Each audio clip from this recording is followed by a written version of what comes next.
Bonjour à tous, bienvenue dans cette première vidéo YouTube. Je suis très fier de m'adresser à vous aujourd'hui. C'est un grand challenge pour moi. C'est ma première vidéo. J'ai l'habitude de faire des petites vidéos sur LinkedIn, sur Instagram. Mais voilà, YouTube, c'est vraiment une grosse étape pour moi et je suis très content du coup de la franchir aujourd'hui. Pour ça, j'ai décidé de vous présenter un outil que j'utilise au quotidien. Cet outil s'appelle Notebook LM. Alors je vous préviens tout de suite, j'ai pas fait un énorme montage. L'idée c'est de vous partager mon écran, c'est de vous montrer des cas concrets de qu'est-ce que vous pouvez faire avec cet outil. Voilà, j'utilise pas énormément de matériel, j'ai un petit micro, j'ai ma caméra d'ordinateur. Je vais pas, m'amuser à faire des gros cuts et à faire, voilà, des animations de dingue, mais l'idée c'est vraiment de vous présenter, bah, voilà, l'outil, comment on l'utilise au quotidien et concrètement, est-ce que ça peut vous faire gagner du temps? Donc pour ça, comme on peut le voir, donc je suis sur mon écran, donc sur la plateforme Notebook LM. Donc il faut savoir que c'est un outil gratuit de Google qui va en fait vous permettre de déposer tout type de documents, comme par exemple des documents PDF. Donc prenez l'exemple pour un étudiant d'un cours, prenez l'exemple pour un salarié, je sais pas, d'un appel d'offres. Vous allez pouvoir le déposer dans Notebook LM et du coup derrière, vous allez voir que la plateforme est bien pensée. On va découper le document en carte mentale, en fiche de révision, en quiz, bref, on peut faire plein de choses. Première chose, alors quand vous arrivez sur Notebook LM déjà, le premier point, c'est que vous avez une vue juste ici, avec des suggestions. En fait, Google vous propose, déjà des dossiers, donc on appellera ça du coup des notebooks, dans la plateforme et vous avez la possibilité de créer la vôtre. Donc quand vous allez aller sur la partie création, donc je prends, par exemple celle-ci, vous allez arriver sur cette page. Notebook LM aura besoin de sources pour travailler. Tout le monde utilise ChatGPT aujourd'hui. Pour comparer les deux, ChatGPT dispose d'une énorme base de connaissances, là où Notebook LM, lui, n'utilise que votre document. Donc c'est pour ça que vous devez absolument lui fournir quelque chose. Voilà, première erreur de montage sur YouTube, mais on fera avec.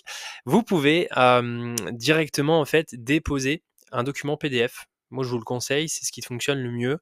Vous pouvez déposer du texte en copier-coller, une vidéo YouTube, un site web, et vous pouvez connecter votre écosystème, pardon, à votre écosystème Google. Une fois que vous avez fait ça, vous avez une limite de 50 documents. Donc on ne pourra pas déposer plus de 50 documents sur la version gratuite de l'outil. Sur la version payante, vous pouvez en mettre plus, mais voilà, nous on va utiliser la version gratuite, elle est sécurisée et elle nous suffit largement. Donc là, je vais partir du principe que j'ai déjà un notebook, hein, donc ici j'ai déposé un guide de tendance sur les réseaux sociaux. Donc c'est un guide qui fait à peu près 40 pages. Et donc comme vous pouvez le voir, j'ai déjà plus ou moins fait des petites animations sympas. Donc quand vous allez arriver dessus, déjà Notebook LM va se présenter de cette manière. Les sources sur la gauche et sur la droite, vous aurez le studio. Le studio, qu'est-ce que c'est? C'est l'endroit où vous allez pouvoir en fait tout simplement travailler. Donc par exemple, imaginez que vous voulez une carte mentale, il suffira de cliquer juste ici et Notebook LM, voilà, comme ici, vous prépare une carte mentale. Donc premier cas d'usage, une espèce de man donc c'est-à-dire que Notebook LM a découpé mon document en carte mentale, donc on peut venir se balader en fait dans le document de manière hyper fluide, hein, comme vous le voyez ici. Donc je peux aller par exemple dans les utilisateurs actifs. Donc là, je suis vraiment en train de me balader dans mon document. Je peux revenir en arrière, je peux sélectionner également une branche et échanger avec l'outil. C'est-à-dire que là, il va me présenter un peu plus en détail la branche que j'ai sélectionnée. Donc ça va en fait me permettre à moi de travailler uniquement sur cette thématique. Donc on le voit, hein, il vient vraiment être très synthétique sur pourquoi bah voilà, il a mentionné ces chiffres. Donc hyper intéressant. Si vous voulez, vous pouvez cliquer sur les petits chiffres, ça va vous rediriger directement dans le document à l'endroit où il a tout simplement défini, voilà, il a été chercher l'info. Donc pour la fiabilité, c'est plutôt pas mal. Ensuite, vous avez la possibilité, si vous le souhaitez, juste ici, de créer donc des quiz. Donc là, par exemple, je lui ai demandé de me générer un quiz sur les réseaux sociaux. Et donc en fait, il a tout simplement pris toutes les infos du document, il en a fait un quiz et là, j'ai plus qu'à passer mon test, à passer mon oral. Donc, par exemple, ici, voilà, selon les chiffres 2025 pour la France, quel est le temps moyen qu'un utilisateur passe chaque jour sur les réseaux? Hop, 1h48. Donc, j'avais bien révisé. Et donc là, vous voyez, du coup, Notebook LM, en fait, bah voilà, vous me proposez une série de 15 questions et à la fin, vous avez une évaluation. Bon, à titre perso, c'est intéressant pour les étudiants. À titre pro, on va pas s'amuser à faire des quiz sur notre boîte. Mais voilà, c'est une thématique qui peut être utilisée. Vous avez la possibilité de faire des fiches de révision juste ici. Voilà, donc les 6 tendances sur les réseaux sociaux et Notebook LM en fait vient tout simplement me faire une fiche de révision, donc c'est vraiment, hyper intéressant. Bon, il y a beaucoup de contenu, mais voilà, vous pouvez synthétiser encore plus.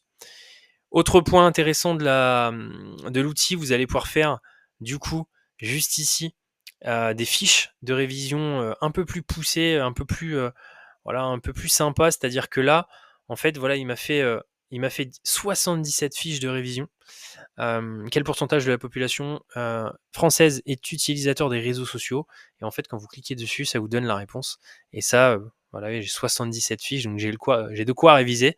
Mais voilà, c'est relativement assez intéressant. Donc grosso modo, voilà, l'idée c'était de vous présenter, pour cette première vidéo un outil, très facile à utiliser. Pas besoin d'en dire plus, je vous laisse pratiquer. Je vous mets le lien directement dans la description de la vidéo.